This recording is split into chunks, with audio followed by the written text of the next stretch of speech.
Having a 9 to 5 job is far from easy. Now, from professionals straight to professionals, I totally understand the difficulty that you face in terms of sticking to a weight loss program and actually losing body fat successfully and sustaining it. The problem with having a 9 to 5 job is there are many factors within your typical working day which are going to get in the way of your weight loss efforts. All of us who are working or professionals within the field, we've faced that situation before where you are planning to lose body fat, you are trying to become more active, you want to successfully lose 10 pounds, 20 pounds, whatever the number is. And once you get to work, having a 9 to 5 job, you realize that there are many things pulling you backwards, such as not sleeping properly, having conflict with your manager or your colleagues, or snacking within the work setting between meetings, for example, events or socializing events between colleagues. You just attend one of those and you have no idea what you're munching through for the entire event. All of us, we've been there. But there are some key important things to keep in mind which will help you avoid these obstacles and stick to the plan that you have, which is losing body fat with a 9 to 5 job. First of all, get some quality sleep. This is important. The better you sleep, the easier it is for you to make the right choices within your day. Second of all, avoid snacking. Just simply say no. If one of your colleagues offers you a chocolate bar, just simply say no. Drink some water or have some alternative snacks instead. Have some quality fruits. Get some coffee without any sugar, without any milk, you can just have some low-fat milk, that's okay, without any cream, for example. This will serve as a boost for you during your working day. You don't want to make it quite boring and stale, where you do nothing within the working day and eventually you get bored and throw in the towel. Again, you have to understand losing body fat with a 9 to 5 job imposes multiple challenges other than sticking to a diet and exercising. You have to be mentally ready, you have to be emotionally ready, you have to be physically ready.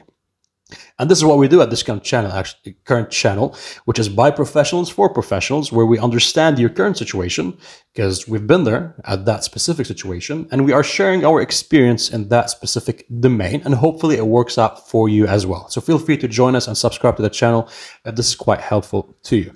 Now, once you have proper sleep, you've established your snacking mechanism, let's say, try to be active within work. Obviously, you're not going to jog around the office or you're going to do jumping jacks on your desk. That's not the key point here.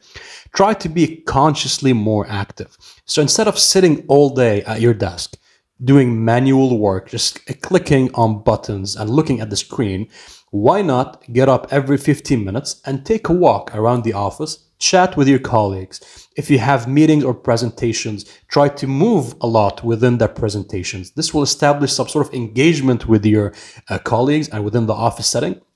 At the same time, it will increase your metabolism because guess what? If you sit down for at least 20 minutes, your metabolism will plummet to 90%. And once you get back up and start moving, it will take you about 5 minutes to go back to 100% in terms of your metabolic activity. So in order to help you promote fat loss, try to be active within work. Move around. Try to read a document at a place other than your office.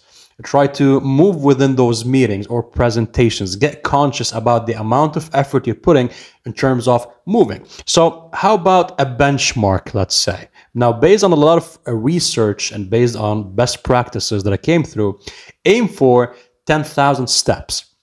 Within a typical 9 to 5 day, aim for 10,000 steps, and that will be equivalent to about, give or take, even though I don't promote or advocate for the counting of calories, but that will be equivalent to 500 calories just simply by walking.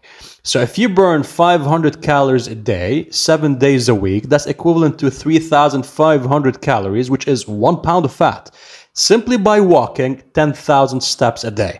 Now, you might assume that this number is quite huge. On the contrary, on a typical day where you don't really focus on walking 10,000 steps, you would literally walk between 3,000 to 6,000 normally. Try to push it up all the way to 10,000, and you will be surprised that you will be losing pounds week in and week out simply by doing those small alterations.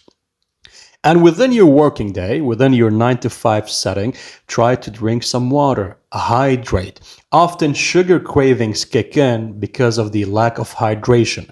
Our brains tend to confuse the message of thirst and hunger, where you are going to drink some water and wait for 20 minutes and you would realize you're no longer craving a certain sugary treat. This is some sort of a hack in terms of avoiding those sugar cravings or sugar pangs. Our brains tend to confuse those messages. Is it thirst or is it hunger? And often what we do in this case, we just simply grab the first thing which is quite sugary in front of us to quench the message which is thirst. So drink water whenever you're craving sugar sweets and wait for 20 minutes and just simply, you'll see that your cravings are going to plummet slowly. Now, in case this does not work, what shall you do? What shall you do instead? Get some healthy snacks, some almonds, some cashews, some pistachios. How about some fruits, quality fruits, let's say, nothing quite too sugary, an apple, a pineapple, a peach every now and then. Avoid mangoes and those heavy, fruity, loaded with sugar fruits because they tend to impact your blood sugar and will get you to crave more sweets by the end of the day. So just keep it clean. Keep it simple in terms of your snack. The less ingredients it has, the better for you. So these are some key important takes that I've applied over the years, which helped me lose body fat. At the same time, they helped other professionals with a 9 to 5 job lose body fat as well. And if you found this helpful, we got many tricks and tips to help you live a healthy and wealthy life with a 9 to 5 job. So make sure that you join our growing community and channel of professionals where we share our best practices by professionals for professionals, and hopefully they help you out. And we'll see you in the upcoming video.